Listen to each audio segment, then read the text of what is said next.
Պարոն Վարդևանյան, ճիշտ ասած, հարցս մի քիչ ավելի հեռվից գամ։ Դուք եղել եք Հանրապետական կուսակցության վարչապետի օգնական, հետո եղել եք Հայաստան դաշինքի Ռոբերտ Քոչարյանի դաշինքի падգամավոր եւ այնուհետ ուժեղ Հայաստան կուսակցության Սամվել Կարապետյանի, եթե չեք նեղվի ես ասածից, падգամավոր, հա, երևի տենց։ Հա, հիմա հարց, դուք մի քիչ առաջ շեշտեցիք, որ Հայաստանի Հանրապետությունում բոլոր ժամանակների կառավարությունում եղել է իրավունքի գերակայության խնդիր։ Այսինքն դուք աշխատել եք, դուք պաշտոն եք զբաղեցրել իրավական գերակայության խնդիր ունեցող իշխանության մեջ։ Եվ արդյոք կիսում եք պատասխանատվությունը այդ ձեր աշխատած ժամանակահատվածի Հանրապետական կուսակցության եւ իր ղեկավարների եւ Հայաստանի եւ հաջորդ կիսում եք Հայաստան դաշինքի եւ ուժեղ Հայաստանի հարցս այն արդյոք կիսում եք իրենց գաղափարները եւ արդյոք դուք այդ ժամանակ իմացել եք որ իրավունքի գերակայության խնդիր ունի եւ շարունակել եք աշխատել կամ բարձրաձայնել եք։ Երկրորդ հարցս Պարոն Վարդևանյան, ճիշտ ասած դուք միշտ հարցը պատասխանում եք, տանում եք իրավական դաշտ որպես իրավաբան եւ պատասխանում եք, բայց ամեն դեպքում ես իմ գործընկերների ուղիղ հարցերին այդպես էլ ուղիղ պատասխան չտեսա։ Հիմա հարցից բացի մի բան էլ ասեմ, հարգելի գործընկեր պարոն Վարդևանյան, դուք մարդկանց ասում եք պետք եթե մարդուն անուն ազգանունով դիմում ենք, դու այնտեղից գոռում եք, թե կամ խանգարում եք, թե պետքա չդիմեք, օրինակ Կտրիշ Ներսիսյանը մարդի անուն ազգանունն է, որին մենք այդպես ենք դիմելու եւ մեզ հակառակը չեն կարող ստիպել, օրինակ դուք իրան վեհապար եք դիմում, Կարապետյան Սամվելն էլ վարչապետ եք դիմում, դա մեզ չի վերաբերում, շնորհակալություն։ Պարոն Գրիգորյան, որ պատկերացնեք այն աստիճան եք սխալվում վեհապար Հայրապետի մասով, ես այդ ձեր սխալմունքը կընդգծեմ հետևյալով. Հայաստանի Հանրապետությունում այո կա մի իրավիճակ, որ վեհապար Հայրապետի դեմ քրեական վարույթ կա նախաձեռնված կարգալույծ անելու հարցով։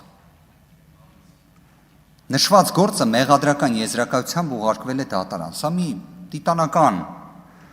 ցավ է պատճառում եւ անարդարություն է, կարծում եմ շատ հազարավոր, 100,000-ավոր, միլիոնավոր հայերի համար։ Օրինակ, պարոն Անդրանիկ Քոչարյանը երեք խոսում էր պարոն Պասկևիչյանի մասին, իր ֆիլմի մասին։ Հուսով եմ կկարդա իր գրառումները, որոնք վերաբերում են վեհապար Հայրապետին։ Նույնիսկ ֆիլմ է արդեն նկարահանել այդ հարցով։ Պատկերացնում եք քննիչը ու դատախազը Գարեգին B կարգավիճակն են օգտագործում, ոչ թե ավազանի անունը։ Անձնագրի մեջ գրված է Գարեգին B։ Հասկանում եք, այսինքն նույնիսկ քննիչը դատախազը չեն կարողացել դա անել, չեն կարողացել։ Կարողա չեն կարողացել, որովհետև հավատքը թույլ չի տվել։ Բայց փաստը այն է, որ նույնիսկ քննիչը ու դատախազը դա չեն արել։ Ձեր իշխանության ժամանակվա քննիչ դատախազ։ Կարող եք դատալեքսով էլ ուսումնասիրել։ Ինչ վերաբերում է ձեր մյուս հարցին։ 2016-ից 18 թվականներին եղել եմ Կարեն Կարապետյանի օգնականը, այնուհետև զբաղեցրել եմ նաև ավագ օգնականի պաշտոնը։ Այդ ժամանակահատվածում առնչություն ունեցել եմ դատաիրավական համակարգի որևէ մի կոնկրետ գործի հետ, ոչ չեմ ունեցել։ Այդ ժամանակահատվածում պատկերացրել եմ, որ Հայաստանի Հանրապետությունում կան իրավական խնդիրներ, իհարկե, դրա համար էլ հենց այդ ժամանակահատվածում մշակվում էին բազմաթիվ դատաիրավական բարեփոխումների ծրագրեր, բազմաթիվ։ Ավելին, այն բարեփոխումը, որը վերաբերեց նրան, որ Երևան քաղաքում բոլոր վարչական շրջաններում, երևի մեր հայրենակիցները կհիշեն, բոլոր վարչական շրջաններում դատարանի նախագահ կար։ Ամենտեղ, ու այդ դատարանի նախագահը իր բոլոր ազդեցության լծակները ունենում էր։ Այդ ռեֆորմը, ըստ որի Երևան քաղաքում եղավ մեկ նախագահ եւ վերջ, դրան մասնակցություն ունեցել եմ։ Արդյոք դա բերեց խնդիրների լուծմանը, բնավ ոչ, բացարձակ։ Արդյոք 2016-18 թվականներին Հայաստանի Հանրապետությունում իրավական խնդիրներ եղել են, ասեցի, որ իհարկե եղածած կլինեն։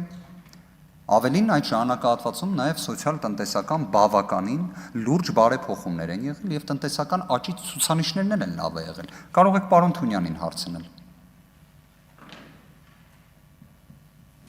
Արձագանք։ Պարոն Վարդևանյան, թե ով որտեղ ում ոնց է դիմում, դա կներեք, բայց այդքան էլ ինձ այս պահին չի հետաքրքրում։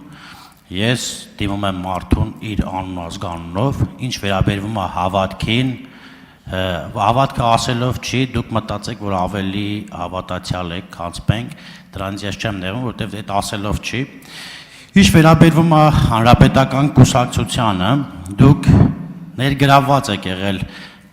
հանրապետական կուսակցության այդ ամբողջ process-ներին եւ մենք 2018 թվականին մերժել ենք Սերժ Սարգսյանին եւ հանրապետական կուսակցությանը եւ հիմա պարզ է որ դուք չեք կարող մեր հետ թե գաղափարապես թե մնացած հարցերում համակարծիք լինել որտեվ ըստ էության ներողություն եմ խնդրում բայց ժամանակին ձեզ էլ իրենց հետ ենք մերժել շնորհակալություն Գիտեք պատմությունը ցույց կտա թե ի վերջո այս ժամանակահատվածում ձեր ծրագրերին, գործողություններին ինչ գնահատական է տրվելու։ 2018 թվականին դուք երբ եկել եք իշխանության, վստահ եմ ձեզանից որևէ մեկը այդ պահին չէր պատկերացնում, որ 2026 թվականին պետք է խոսենք հայաթափված Արցախի հազարավոր զոհերի եւ Հայաստանի Հանրապետությունում հենց հիմա օկուպացիայի